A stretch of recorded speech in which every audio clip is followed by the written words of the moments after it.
अस्सलाम वालेकुम। आप देख रहे हैं इंटरव्यू वीज़ा सेंटर। मेरा नाम है जल्दी आमर। हमारे एक क्लाइंट का यूके का visit visa on appeal approve हुआ है। अच्छा, यूके के लिए अपील क्या होती है? अपील किस टर्म्स को कह रहा हूँ मैं? Pre action protocol, basically letter before claim. Letter before claim को अपील भी कहा जाता है। अपील इसलिए कहा जाता है क्योंकि इसमें जो इंटीग्रेस मैनेजर होता है वो इन्वॉल्व होता है और वो केस को रिव्यू करता है और रिव्यू करके वो डिसाइड करता है कि हमने रिफ्यूज़ल को मेंटेन करना है या फिर हमने इसका डिसीजन ओवरटर्न करना है। अगर तो वो डिसीजन ओवरटर्न करता है तो फिर इंटीग्रेस मैनेजर यानी कि वीज़ा अफसर फिर दोबारा से उस एप्लीकेशन पे डिसाइड करता है क्या इधर ये बंदा एलिजिबल है इस वीज़ा के लिए या नहीं। हमने ये जो क्लाइंट हैं ये किसी वेल नोन कंसल्टेंट से रिफ्यूज़ हुए। उन्होंने जो इसकी डॉक्यूमेंटेशन है वो काफ़ी कम की थी। ये केस जब मेरे पास आया तो मैंने इस केस को देखा, इसके रिफ्यूज़ल को देखा, डॉक्यूमेंटेशन को देखा, सारी असेसमेंट की। असेसमेंट की जो फ़ीस है वो 10,000 हमने रखी हुई है, आप जैसे कि आप सब लोगों को पता ही है। तो असेसमेंट करने के बाद मैंने इन्हें एडवाइस किया कि आपके केस पे अपील हो सकती है, पर जो कंसल्टेंट है उसने डॉक्यूमेंटेशन कम लगवाई है आपकी और पेपर आपके कम लगवाए। हालाँकि इनकी जो एप्लीकेंट थे इनकी बहुत अच्छी प्रोफ़ाइल थी, पर डॉक्यूमेंटेशन अच्छी लग सकती थी, पर उन्होंने क्योंकि कंसल्टेंट क्या करते हैं, वो करते ये हैं कि उनको किसी भी केस में मेहनत नहीं करना चाहते, तो उस बंदे ने इसके केस पे मेहनत नहीं की और वीज़ा इनका रिफ्यूज़ हो गया। और फिर जब मैंने इनका सारा केस डिटेल से देख लिया, फिर मैंने इनकी अपील तैयार की, pre action protocol letter. Pre action protocol letter basically है क्या? हम बेसिकली उनको चैलेंज कर रहे होते हैं कि आपने जो फॉलोइंग प्रोसीजर है उसको नहीं सही से यूज़ किया, उसका मिसयूज़ किया, या फिर जो हमारी जो टाइज़ थी या हमारी जो प्रोफ़ाइल थी उसकी जो भी चीज़ें आपने अज़्यूम की हैं वो गलत हैं। हमारी प्रोफ़ाइल इस तरह सी नहीं थी, हमारी प्रोफ़ाइल अच्छी थी, तो आपने उसको गलत वे में यूज़ किया, उसको ओवरलुक किया और ये चीज़ें हैं जो हमारी प्रोफ़ाइल की आप दोबारा से रिकंसिडर करें और रिकंसिडर करके इस पे डिसीज़न दें। तो ये हम प्री-एक्शन प्रोटोकॉल करते हैं। अगर वो नहीं बात सुनते, बेसिकली इसका जो पर्पज़ है वो जेआर के लिए होता है, जुडिशियल रिव्यू के लिए, यानी कि हम कोर्ट में जाके आपसे इस पे कोर्ट डिसाइड करेगी कि हम एलिजिबल हैं कि नहीं है। ये उसके लिए एक नोटिस होता है जो भेजा जाता है और उस नोटिस पे इंडिगेनस ने, क्योंकि होम ऑफिस बहुत अच्छे तरीके से डील कर रहा है टूरिस्ट वीज़ा को, जब उन्होंने अपील ऑफ राइट ख़त्म किया तो अब इसको उसके टर्म्स में ही अपील ऑफ राइट दे दिया। यानी कि ये प्री-एक्शन प्रोटोकॉल करके आप जान सकते हैं आपका केस कितना स्ट्रॉन्ग है। उस पे अगर वो स्ट्रॉन्ग है तो वो उसको एक्सेप्ट कर लेगा, एक्सेप्ट करके वो जो है 90 केनेस मैनेजर उस पे दोबारा डिसाइड करेगा। अगर आपका केस वीक हुआ तो उसको रिफ्यूज़ल को मेंटेन कर लेगा और फिर आप जुडिशियल रिव्यू में जा सकते हैं और फिर जुडिशियल रिव्यू में जाके आपको कोर्ट डिसाइड करेगी कि वीज़ा देना है कि नहीं देना। हमने इनकी अपील तैयार किया, आप लोगों की स्क्रीन पे नज़र आ रहा होगा। इनका पहला जो स्टेटस है, इन्होंने सबमिट की फ़ाइल और काफ़ी लोगों को लग रहा होगा कि देखें इस पे जो वीज़ा कैटेगरी है वो अपील लिखा हुआ है। तो काफ़ी लोगों को इस चीज़ के लिए हैरानगी होगी और फिर पासपोर्ट सबमिट करके हमें 7 दिन बाद इनका जो पासपोर्ट है वो रिसीव हो गया। आपकी नज़र में आपको नज़र आ रहा होगा इनका वीज़ा स्क्रीन पे, ठीक है? जब हमने इनकी अपील तैयार की तो कुछ जो रिफ्यूज़ल के पॉइंट थे वो मैं आपसे डिस्कस कर लेता हूँ।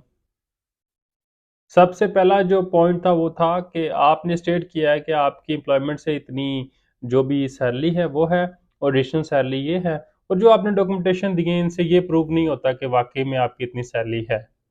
तो ये फाइनेंशियल थे, फाइनेंशियल पे उसने रिफ्यूज़ किया।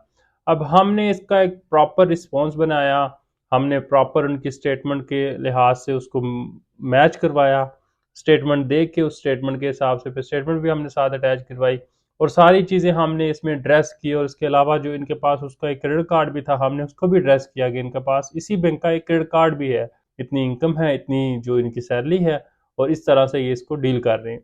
तो वहाँ पे उसको हमने रॉन्ग प्रूव किया और बेसिकली उसने साथ में हमने प्रूव किया कि इनकी ये फाइनेंशियली कितना स्ट्रॉन्ग है, ठीक है? और साथ में इनकी फाइनेंशियल सर्कमस्टांसेस को स्टेट किया, जो होम टाइज़ हैं कैसे स्ट्रॉन्ग है उनको हमने स्टेट किया, पर्पज़ ऑफ विज़िट को इनके स्टेट किया। इसके अलावा प्रीवियस हिस्ट्री का हमने इसमें थोड़ा एड ऑन लिया, उसको भी मैंने स्टेट किया।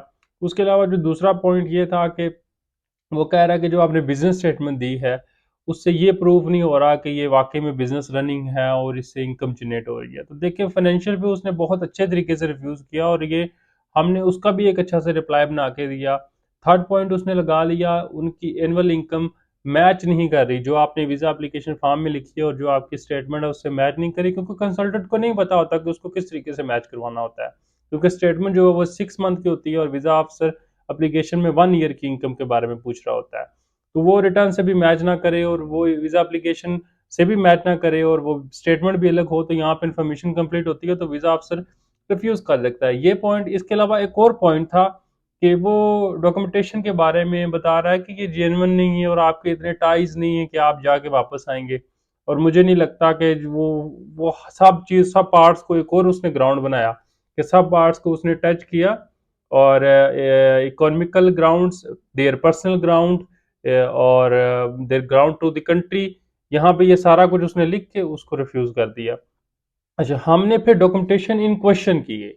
अब इन क्वेश्चन क्यों? क्योंकि जो उसने जिस जिस चीज़ पे रिफ्यूज किया था, तो हमने क्या किया, हमने उन डॉक्यूमेंटेशन के नाम लिखे, उनके राइट लिखे और फिर हमने ह्यूमन राइट्स पे भी टच लिया इसका और इसकी अपील तैयार की। और हमने ये भी कहा वीज़ा अफसर से कि हमें जो है वो इंटरव्यू कर सकते थे आप, अगर आपको किसी भी तरह से डाउट था हमारी प्रोफाइल पे या कोई क्वेश्चन था आपके माइंड में, तो इंटरव्यू क्यों नहीं किया? जबकि फॉर्म में भी ये क्वेश्चन होता है कि आप किस लैंग्वेज में इंटरव्यू दे सकते हैं। तो वहाँ पे इंग्लिश और उर्दू दोनों लिखा हुआ था, तो अगर आपको कोई किसी भी तरह से डाउट था तो आप हमें इंटरव्यू कर लेते। तो हमने इनकी अपील तैयार की और अल्हम्दुलिल्लाह 3 मंथ बाद इनका वीज़ा लग गया और ये एप्लीकेंट बड़े खुश थे। और ये फ़ोटो आप लोगों की स्क्रीन पर नज़र आ रही होगी। आप में से किसी बंदे का अगर वीज़ा रिफ्यूज़ होता है तो वो अपील करना चाहता है, तो अपील करने का तरीकाकार, पी-एक्शन प्रोटोकॉल करने का तरीकाकार ये है कि सबसे पहले आप मुझे अपना रिफ्यूज़ल और डॉक्यूमेंटेशन भेजें, वीज़ा एप्लीकेशन फॉर्म भेजें, बैंक स्टेटमेंट्स भेजें और जो डॉक्यूमेंट आपने साथ अटैच किए थे। अगर मुझे लगेगा केस की असेसमेंट करने के बाद कि आपका अपील पे केस विन हो सकता है, तो हम अपील करेंगे, अदरवाइज़ मैं आपको बता दूँगा ये केस ख़राब है, अपने केस को ठीक तरीके से बनाएँ। देखेंगे जब भी आपकी इनकम, अगर आप बिज़नेस करते हैं तो 2 अकाउंट आपके पास ज़रूरी हैं और एक अकाउंट से आपकी इनकम दूसरे अकाउंट में, यानी कि पर्सनल अकाउंट में, बिज़नेस अकाउंट से आ रही है और बिज़नेस अकाउंट अच्छे तरीके से रनिंग है, पर्सनल अकाउंट में जो इनकम आ रही है उसमें से आप अपना जो पर्सनल लिविंग एक्सपेंस है वो निकालते हैं और बाकी उसमें सेविंग अच्छी है, तो फिर आप उसको चैलेंज कर सकते हैं। अगर आपकी स्टेटमेंट्स ही नहीं मेंटेन और पता नहीं चल रहा कि कौन सी इनकम है, कहाँ से आ रहे हैं, कहाँ से जा रहे हैं, कैश डिपॉजिट है, सेंड करने वाला कौन सा बंदा है, डिफरेंट डिफरेंट नाम आ रहे हैं पर उनका सोर्स क्लियर नहीं हो रहा, तो फिर आप अपील नहीं कर सकते। अगर आप में से किसी बंदे का यूके का वीज़ा रिफ्यूज़ हुआ है और या यूके का वीज़ा अप्लाई करने वाला है या अप्लाई करने लगा है, तो आप मुझसे असेसमेंट करवा सकते हैं अपने केस की। मेरा नंबर जो है वो व्हाट्सएप का स्क्रीन पे आ रहा होगा। उम्मीद करता हूँ कि आप लोगों को मेरी ये आज की वीडियो पसंद आएगी। अगर इस वीडियो से ज़्यादा से भी हेल्प मिली हो तो मेरे चैनल को सब्सक्राइब कर लें। मिलता हूँ नेक्स्ट वीडियो में, दुआ में याद रखिएगा। अल्लाह हाफ़िज़।